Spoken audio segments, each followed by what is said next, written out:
Hey guys, I hope you're having a great day, and today I will be recommending my top 5 contemporary books. All of these are obviously YA contemporaries. I don't know much other books contemporary other than YA, unfortunately, but today it is mostly when you don't feel like reading a series, you don't want to get into a huge world building, you just want to read something chill, something cheesy, something really easygoing. The first book I have to recommend to you guys is my top favorite YA contemporary book of all time.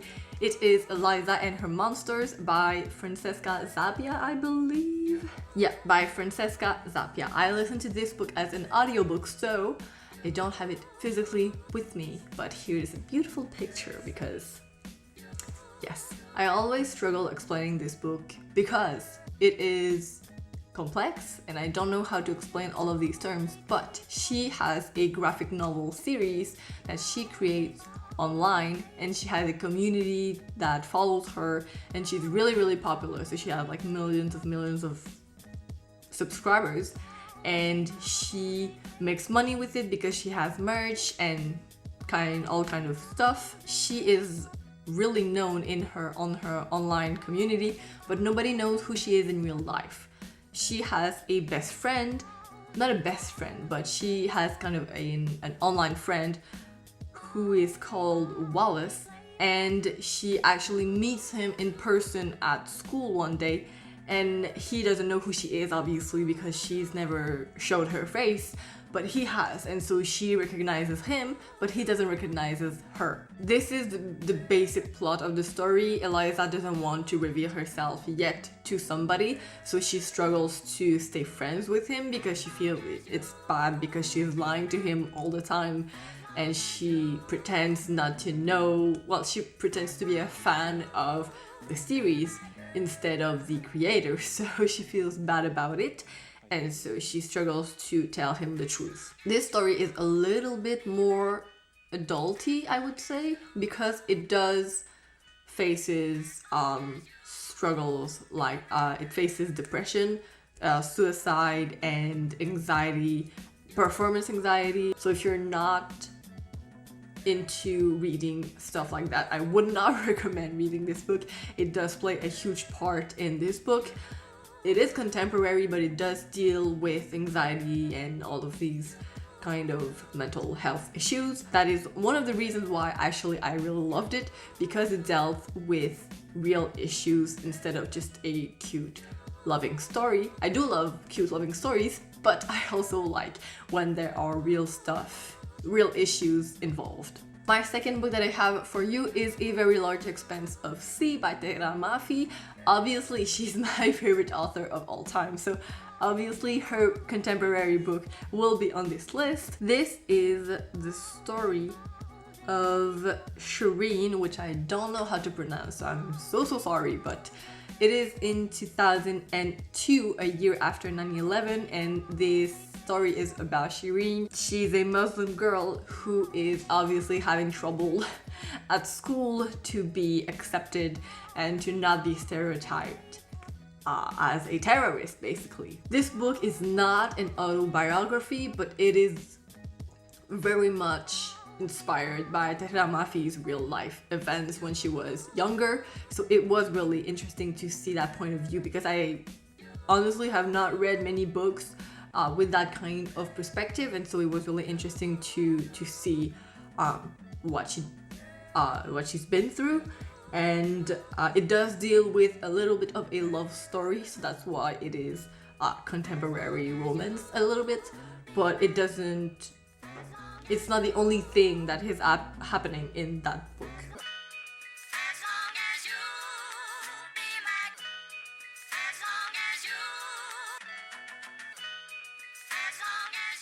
So the real third book I have for you guys is Today, Tonight, Tomorrow by Rachel Lynn Solomon, I believe.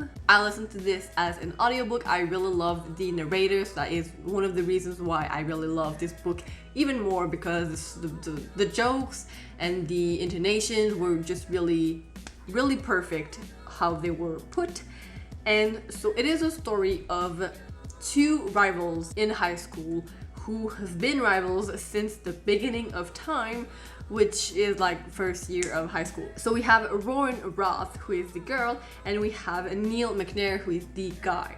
So these two have been enemies since forever because they are both really good at school, and so they've always been second and first. The book starts where they are celebrating their last day of school.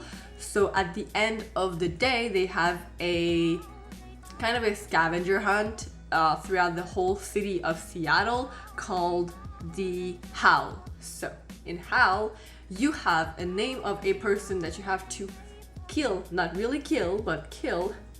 That person has a band-aid around their arm, and you have to take it off to kill that person.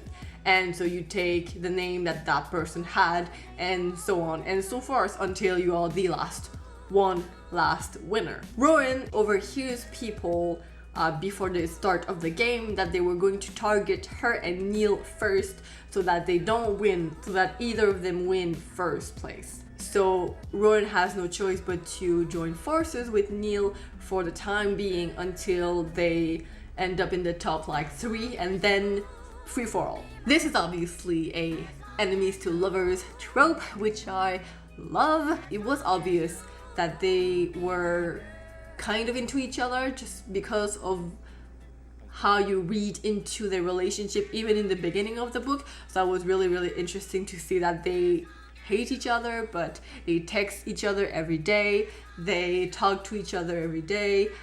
Like, it's a competition, yes, like they do think of themselves as rivals, but they talk to each other every day as if they were in a relationship. So that was really interesting to see at the beginning of the book that they are very clueless of what they're doing. The fourth book I have for you guys is obviously The Perks of Being a Wallflower by Stephen Chbosky.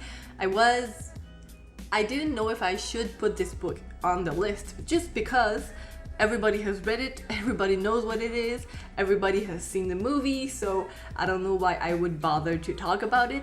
But if there are any of you that still haven't read the book, maybe you've just seen the movie, read the book. It is so good. It does talk more about the relationship between Charlie and his sister, which is so interesting. We don't get that in the movie, which is very unfortunate. So that was one of the major points that made me love the book more. And just also the fact that it was put more in detail obviously in the book, because we get a narration, and in the movie, well, it's not all narration because that would be very boring. So obviously a lot is cut from the book, and so the book is always better. And finally, the fifth book I have is not a book but more of a series, and it is the Love and Gelato series by Jenna Evans Welsh. As of now, I have only read the 2 first books, but I'm currently reading the third one, Love and Olives, so it will most probably be in my favorites of 2021.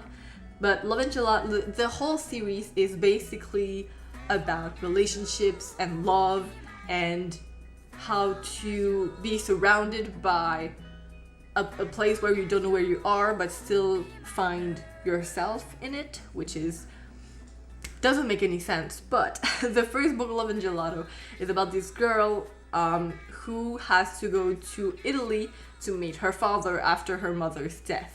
Her father never was in the picture. He actually never knew that she existed. It was her grandmother who told her that she should meet her father, and so the whole trip was planned a few days after her mother passed away. And so she arrives in Italy completely surrounded by, well, people she doesn't know in a place she doesn't know, and so she struggles to find ways to be closer to her father because obviously, well, she doesn't know him and he doesn't know her. And so it was really interesting. There is kind of a love story inside all of this, but it is also a book about traveling and about experiencing new cities, because she does go on a little adventure inside Italy to see the best tourist place that her mother went to when she was in Italy. So that was really interesting. So that was it for you guys. I hope you enjoyed it. Tell me down below if you have any other recommendations of YA contemporaries. I always take recommendations because we never have too many books to read apparently. So I will see you guys next week. Goodbye.